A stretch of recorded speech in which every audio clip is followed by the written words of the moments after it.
Good morning, I'm Paula from Chic Emporium, and today we're going to do this lovely little project that's come into the workshop today. It's already had a bit of a go, but we're going to do something different. I've chosen whiteout vintage rocks and coal.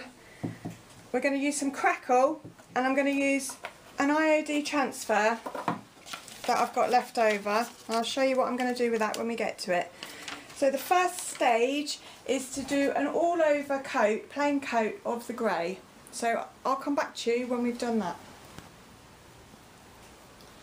Right, so as you can see, I've done 2 solid coats of coal on it now. It's really important with this type of crackling that I'm going to be showing you today that the first coat, the first colour is solid, so you're going to put 2 coats on at least, if not 3.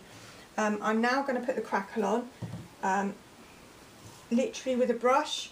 No gentleness or carefulness about it, I just want to give it a solid coat. I've deliberately chosen 2 separate colours so that one colour will show through when the crackle starts. So as you can see, it's leaving quite a shiny residue. That's fine, it won't be shiny in the end. I'm going to go over the whole piece in the same way, and then I'm going to dry it thoroughly with a hairdryer, and you have to touch it to feel it because it still looks a bit shiny, but obviously by the time we get the next colour of paint on, it's not going to look shiny at all. So I'll come back when it's all dry and we're about to put the next coat of paint on. Right, so we're now on to the next stage, and I've chosen a white so that the grey will show through. Now normally when I've showed you before crackle glaze, this technique, I've used a brush, but today I'm going to try using a sponge, just touching once, because what I'm hoping I'm going to achieve is a slightly neater effect than what I've had in the past, and a more intense crackle effect. So I'm literally loading the sponge with sufficient, and then tapping it on. Now you're not actually going to see the cracks until it starts drying, but I'm doing my best not to go over and over, because once the wet of this paint activates the crackle, it all starts getting messy. So I shall continue dabbing all the way around in exactly the same way, and then we'll blast it with a hairdryer, and then hopefully we'll see the cracks that we've created with the crackle glaze. So see you in a bit.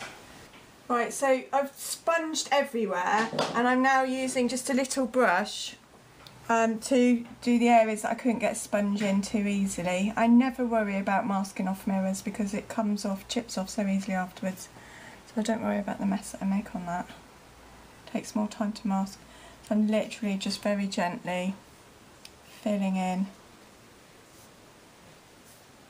the areas. As you can see, I've got some sort of rectangle marks going on there from the sponge, but I'm hoping that once I start sanding it back, that it will pull that back. But let's see if we can zoom in here. The fine crackles are just starting to come through as it's starting to dry, and you can see it's really quite a fine, lovely look to it. So I'm quite pleased with that. So I'm just going to carry on touching up the little areas that I couldn't get the sponge into without wrecking it. And then we'll dry it, and I'll start sanding it back to see what it looks like. Right, see you then. Right, good morning. I left this at this state last night. I have thoroughly sanded it. Look, Noodle's desperate for the sandpaper, it's his favourite. It's not good for your teeth though, darling. Anyway, this is 80 grit, and I have really hard sanded round all of the detail on the edges. Areas that were a bit spongy, rectangle shaped, I have also done more distressing so that you can't see the rectangles. I really like it. There's a very fine crackle going on. There's a bit of a bubbly effect from the sponge, but I think it really works on the piece, so I'm quite happy with that. I am now going to use clear beeswax to cover all of the painted area, because I want to put a bit of this instant decay on the edges to give it a bit more depth and a bit of, well, drama really, to make it look a bit darker and older. So I will come back when we're ready to apply the instant decay, but first of all we're going to do the wax, so I'll see you then. Right, so what I've done is given it a whole coat of wax to protect what I've got, but I've also got it still quite wet as a wax and hasn't set. So now I've got a stencil brush. I've decanted some Instant Decay into the lid. It's very messy, you have to be very careful with this stuff, but it's also fab. So I'm just dipping it in, and obviously where the wax is still wet, it's sticking to it. Now I'm going to work my way around the whole of this project in a similar way, really pushing it into the grooves. This piece was beautiful to start with, it was obviously going to be lovely, but I'm really going to try and bring out and emphasise all the nooks and crannies using this Instant Decay. And if I get too carried away and decide I've gone too far with it, I can use more clear wax to put over the top, and it will act like a rubber, so pretty cool. So when I've grunged my whole piece, I think already you can see that's just given it some depth that it didn't have. It was too white and too clean, a bit too vanilla. Now it looks as it should, a bit aged and lovely. So I'll carry on working and then I'll show you what it looks like. Alright. Right, so look at it, it looks amazing. I'm so pleased with the Instant Decay. It just pops it completely. It was absolutely the right thing to do, and I'm definitely going to use it again. It's worked really well. The combination of the crackle, the sponge technique, the grey and the white, and then the Instant Decay on the top. I love it. Really pleased with it. So we're really nearly there. That's just got to go off, set off, so all the wax has got to go hard, and it will then keep the Instant Decay in. So the last thing to add an extra specialness is to use this IOD transfer. Now it comes from a pack of 3. I've already used one, so I thought I'd use another one on the mirror itself. So to do that, I'm going to lay it down flat so that I've got a bit of gravity on the side, and I'm going to just peel. I've cut out obviously the stencil. I'm going to peel off the back. It's not sticky, so I'm going to place it where I want it, get it as central as possible, and then I'm going to just use a little bit of masking tape. It's like that you might even see the cameraman in this one, in the mirror.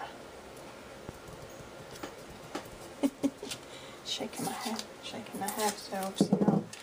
Right, so I don't really want to sort of stick it all the way around because I want to be able to move it. Now these IODs come with this is a sort of plastic, woody, I don't know, lollipop stick thing, and you have to literally rub away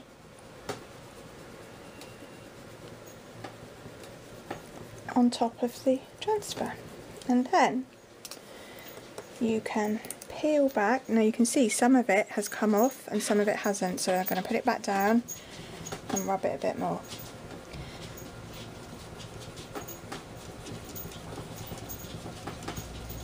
Okay, it does take a bit of elbow grease, but it's not as bad as you might think. I've not done it on mirror before, so this will be interesting. Oh well, there we go, it's coming, look at that. So I'm going to carry on in the same way, all over it.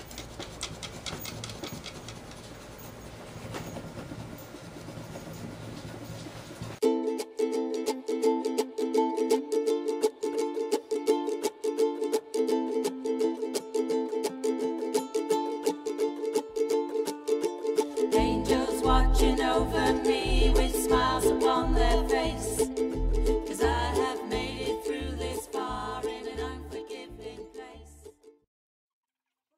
Amazing what you can achieve with some vintage rocks and an IOD transfer. I so love it. This piece came in a bit tatty, a bit half done, but it had so much potential in curves and shapes and so on, and just look at it. I'm definitely going to use the sponge technique on top of the crackle again. Definitely love the transfer on the mirror. The mirror's a bit old and it's not perfect even though it's been cleaned up, but I kind of like that, that's part of it.